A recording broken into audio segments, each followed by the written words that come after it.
Dans cette vidéo, nous allons voir la séquence sur les statistiques.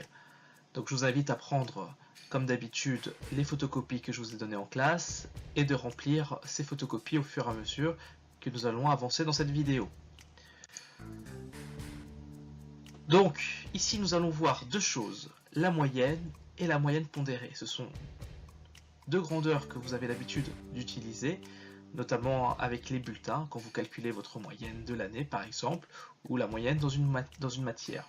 Alors c'est un exemple d'utilisation qu'on peut faire de la moyenne, évidemment, il y en a d'autres. Donc d'abord la moyenne. Alors qu'est-ce qu'une moyenne? Alors la moyenne d'une série de données est égale à la somme des données divisée par l'effectif total.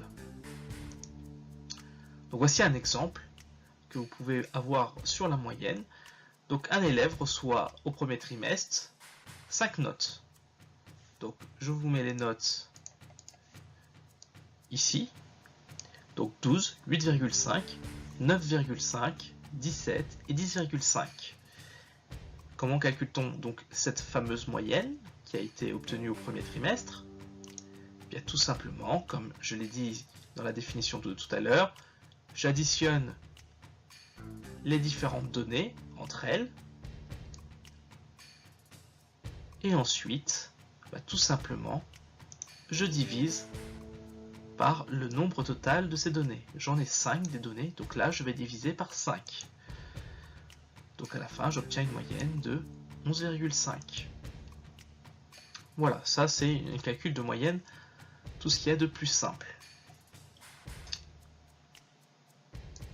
Maintenant, en ce qui concerne la moyenne pondérée,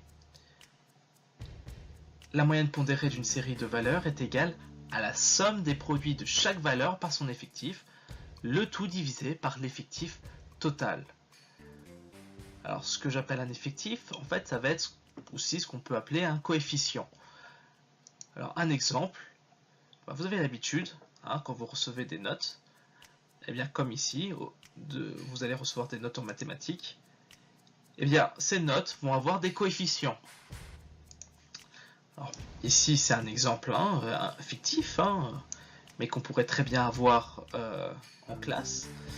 Donc, pour le devoir maison numéro 1, cet élève a eu 14. Et ce DM a un coefficient 1. Ensuite, il a eu, au devoir surveillé numéro 1, il a eu 14,5. Et ce 14,5, eh bien, il a un coefficient 2. Ça veut dire que dans la moyenne, il va compter 2 fois.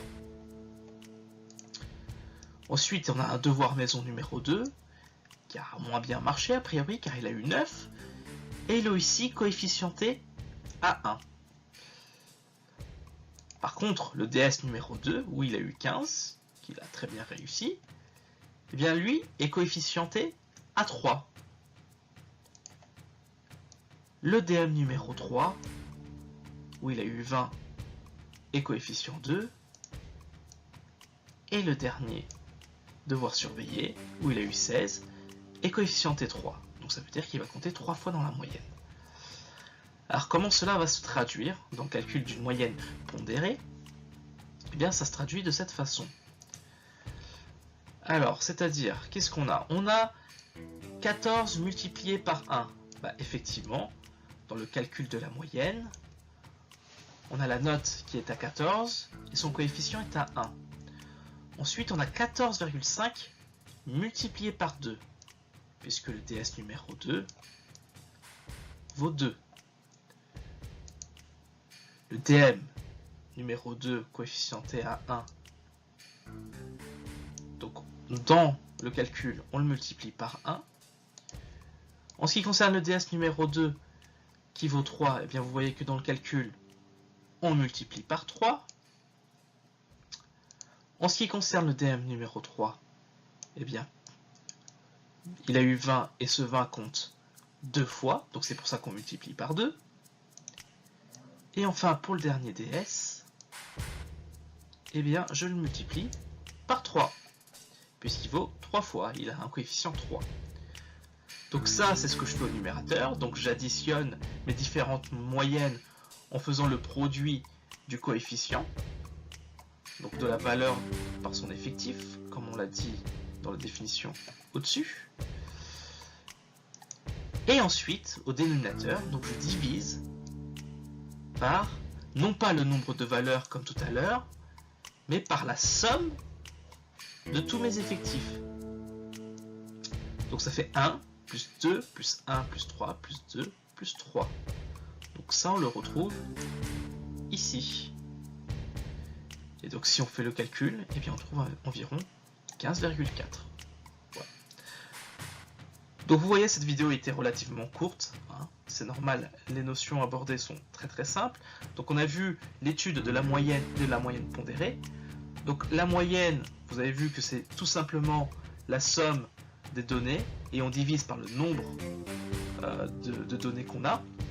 Alors que la moyenne pondérée, eh bien, on fait la somme des valeurs de notre série, mais en multipliant à chaque fois par le coefficient qui y correspond. Et ensuite, on divise par le total de la somme des coefficients. Voilà. Donc, on va avoir des exemples, ne vous inquiétez pas, en classe, hein, comme d'habitude. Et on va particulièrement travailler avec le tableur en salle informatique.